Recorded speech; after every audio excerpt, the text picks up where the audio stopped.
सबसे पहले तो न्यूज़ वाला में आपका स्वागत। आज जिन खबरों पर हम चर्चा करेंगे उसमें सबसे पहले चाइना के द्वारा एक नया मैप जारी किया गया है और इस मैप में उसने अरुणाचल प्रदेश को चाइना का हिस्सा बताया है। तो दूसरी खबर है, वो खबर ये है कि बहुत सारे बच्चे जो कोटा जाते हैं नीट की प्रिपरेशन के लिए, जेई की प्रिपरेशन के लिए, वहाँ जो सुसाइड के केसेस हैं लगातार बढ़ते जा रहे हैं। इंडियन एक्सप्रेस में छपी है इसकी रिपोर्ट, इस पर चर्चा करेंगे। जो अगली खबर है वो चंद्रयान 3 से है। चंद्रयान चांद पर जिस जगह पर लैंड किया है उसका नाम शिव शक्ति रखा गया है। तो हम जानेंगे कि किस तरह से चांद पर साइट्स के नामकरण किए जाते हैं, नाम रखे जाते हैं। Till then subscribe my YouTube channel news वाला। I just come in a few minutes. China ने एक नया मैप जारी किया है और इस मैप में वो ये दावा करता है कि अरुणाचल प्रदेश चाइना का हिस्सा है। नॉर्थ ईस्ट में इंडिया का एक स्टेट है अरुणाचल प्रदेश, जो चाइना के बॉर्डर से सटा हुआ है। चाइना पहले भी अरुणाचल प्रदेश में कुछ जगहों के नाम बदलने की कोशिश की है। इस पर भारत प्रतिक्रिया दिखाते हुए कहा है कि ये बिल्कुल बेबुनियाद है और इसे खारिज कर देता है। चाइना द्वारा कुछ ऐसे भी कदम लिए गए हैं जैसे कि भारत की मीडिया पर्सनल को वीज़ा ना देना, चाइना के प्रेसिडेंट द्वारा वॉर की बात करना, और हाल ही में यानी कि 2020 में गलवान वैली में एक घटना घटी जिसमें हमारे 20 सैनिक शहीद हो गए। चाइना की तरफ भी कुछ कैजुअल्टीज हुए और इस तरह से भारत के कुछ कुछ हिस्से जो चाइना के बॉर्डर से सटे हुए हैं, इसकी देव चांग में, डोकलांग में, गलवान वैली में, यहाँ अक्सर चाइना जो है एग्रेशन करता है और विवाद खड़े करने की कोशिश करता है। हालांकि कॉर्प्स कमांडर द्वारा डिस एंगेजमेंट की बात होती है, लेकिन चाइना बार बार एग्रेशन करता है और ये एग्रेशन चाइना और भारत के संबंध पर सवाल खड़े करते हैं। लेकिन इन विवाद की जड़ क्या है, आइए इन वीडियो में समझते हैं। भारत और चाइना के बीच एक बॉर्डर जाती है जिसे हम लाइन ऑफ एक्चुअल कंट्रोल कहते हैं। ये line of actual control actually में एक कॉन्सेप्ट है, ना कि अग्रीड अपन जो है बॉर्डर है। जिस तरह हमारा पाकिस्तान के साथ यानी लाइन ऑफ कंट्रोल एक अग्रीड अपन बॉर्डर है, इसीलिए यहाँ अक्सर विवाद होते हैं। चाइना कहता है कि जो लाइन ऑफ एक्चुअल कंट्रोल है वो सिर्फ 2000 किलोमीटर तक, जबकि भारत का दावा है कि line of actual control 3488 kilometre तक। ये लाइन ऑफ एक्चुअल कंट्रोल 3 भागों में विभाजित है, western, middle and eastern sector.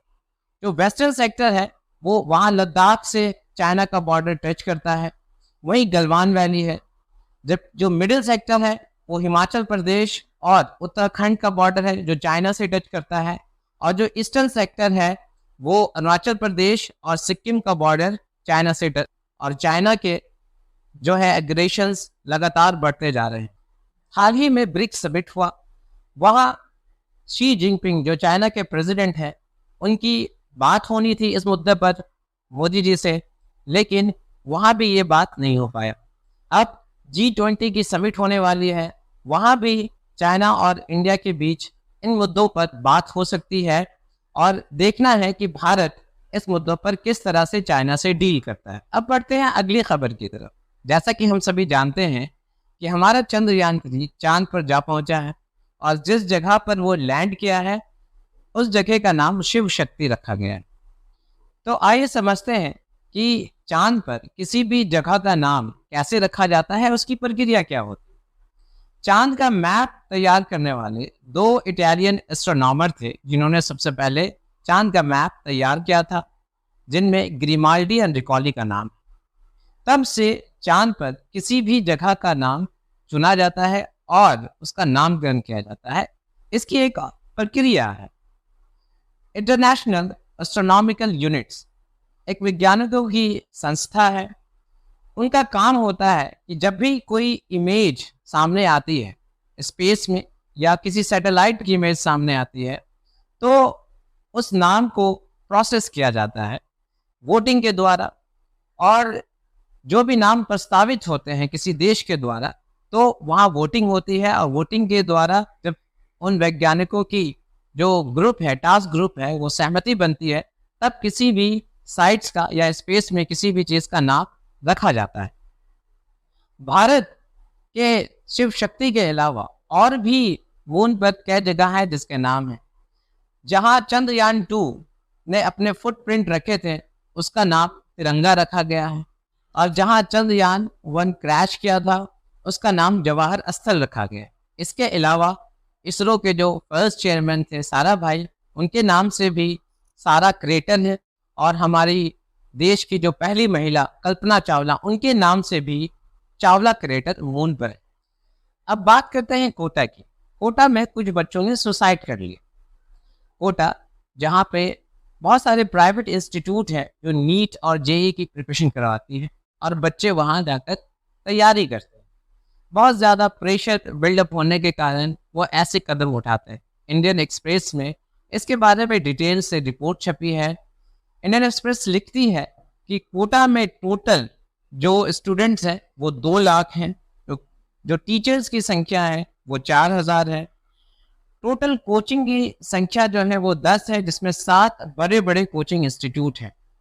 Hostel वहाँ 4000 है टोटल, और पीजीज 40,000 है।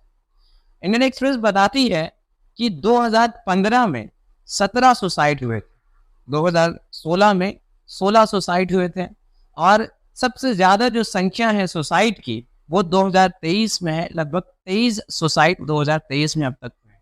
इंडियन एक्सप्रेस कहती है कि 8 सालों में ये सबसे ज़्यादा रेट है सुसाइड की। ये सुसाइड की घटना के बाद कोटा के डिस्ट्रिक्ट एडमिनिस्ट्रेशन ने वहाँ पर जो कोचिंग इंस्टीट्यूट है वहाँ पर कुछ समय के लिए जो टेस्ट होती है उसको बंद करवा दिया है। इसके बाद गहलोत सरकार ने भी एक कमेटी बैठाई है और कहा है कि सुसाइड के इश्यूज़ पर आप एक डिटेल रिपोर्ट तैयार करें। आज न्यूज़ वल्ला में इतना ही। अगर ये वीडियो आपको इन्फॉर्मेटिव लगा तो please subscribe my YouTube channel news वल्ला। Thank you very much.